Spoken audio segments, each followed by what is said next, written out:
إنما أمره إذا أراد شيئا أن يقول له كن فيكون. أنا جاي لك وعارف إن أنت ممكن تكون قلقان ودماغك مشتتة وخايف، ما عادش حاجة عن الامتحانات، وعارف إن أنت ممكن تكون مراكم على نفسك حاجات كتير والدنيا تقيلة حرفيا، ونظرتك ليها إن الموضوع مش هيتحل، الموضوع صعب. أنا عارف إن دي نظرتك ليها دلوقتي. أنا هلحق ألم الحاجات دي كلها إزاي؟ وبتبقى شايل الهم حتى وأنت بتذاكر، بتكون شايل الهم. بتكون مخنوق. انا عارف انا الاحساس ده. بس يعني مثلا هديك مثال. انت مثلا لو عندك قبل الامتحان 7 ايام، ايا يكن بقى 7 ايام 8 ايام 10 ايام، ايا يكن عدد الايام.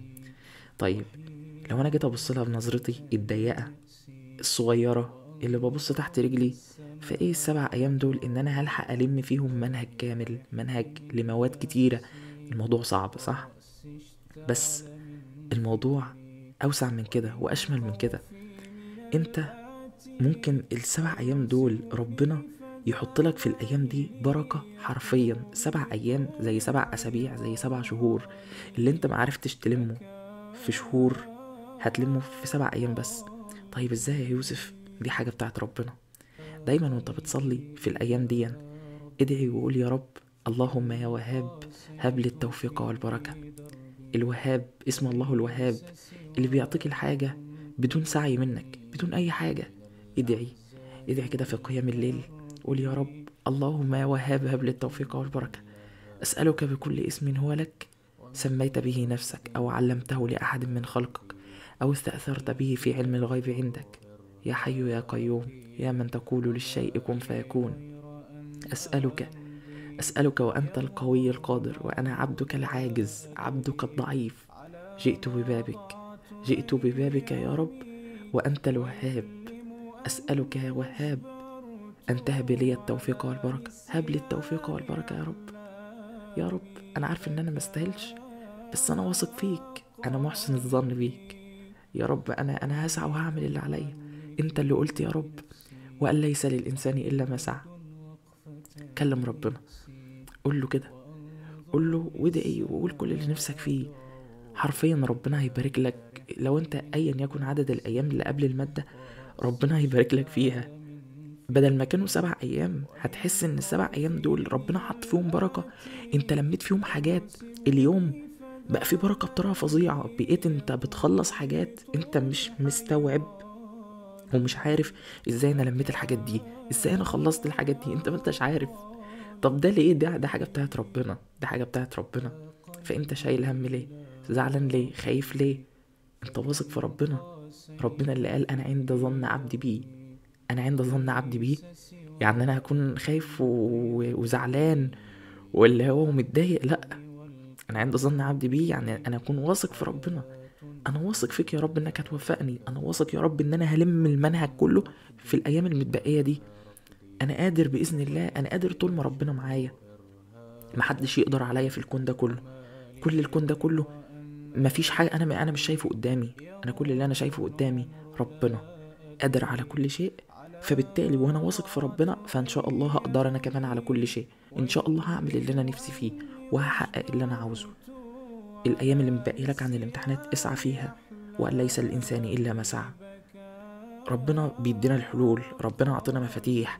مفاتيح ببص لها كده أنا الحل قدامي، وأن ليس للإنسان إلا ما سعى. أنا هسعى، أنا هعمل اللي عليا. هل في إيدي حاجة تانية؟ لأ. اموت نفسي يعني؟ لا. انت هتعمل ايه؟ انت ما فيش اي حاجه تقدر تعملها غير تسعى.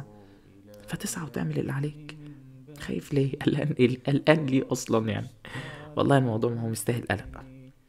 انت دلوقتي قوم، لو انت كنت هتبدا مذاكره دلوقتي او ايا يكن انت هتشوف الفيديو ده امتى، تقوم تصلي ركعتين، تقول يا رب جواك كده، تكلم ربنا قبل ما تبدا الركعتين اللي هتصليهم، وتقول يا رب الركعتين دول قضاء حاجه. الركعتين دول يا رب بإذن الله أنا يعني بنية إنك توفقني وتكرمني وتبارك لي في الوقت اللي متبقي لي عن الامتحانات وعن المواد اللي همتحنها وكده يعني. تنوي النية، تبدأ تصلي، وتحس كده اللي هو وانت بتصلي تشوف نفسك قليل جدا قدام ربنا، باصص كده في موضع السجود، وانت يعني حاسس كده ان انا واقف ما بين ايدين ربنا. انا واقف بين ايدين ربنا. وتبدأ وانت في السجود تدعي وتقول كل اللي نفسك فيه، تدعي بالبركة، وتدعي ان ربنا يوفقك، وتدعي بحاجات كتير قوي. وبس يعني انت كل اللي نفسك فيه قوله، كل اللي نفسك فيه. و... وبس انت ليه انت زعلان؟ تزعلش خالص والله. انا بقولك الكلام ده من قلبي، الكلام ده انا بقوله لنفسي قبل ما اقوله لك. يعني انا حرفيا، يعني حرفيا انا الكلام ده انا بكلم نفسي دلوقتي. انا بكلم نفسي، انا بقول الكلام ده لنفسي وبقوله لك كمان، علشان خاطر لو انت مخنوق او متضايق او انت شايل الهم او باصص تحت رجليك، ما تبصش تحت رجليك.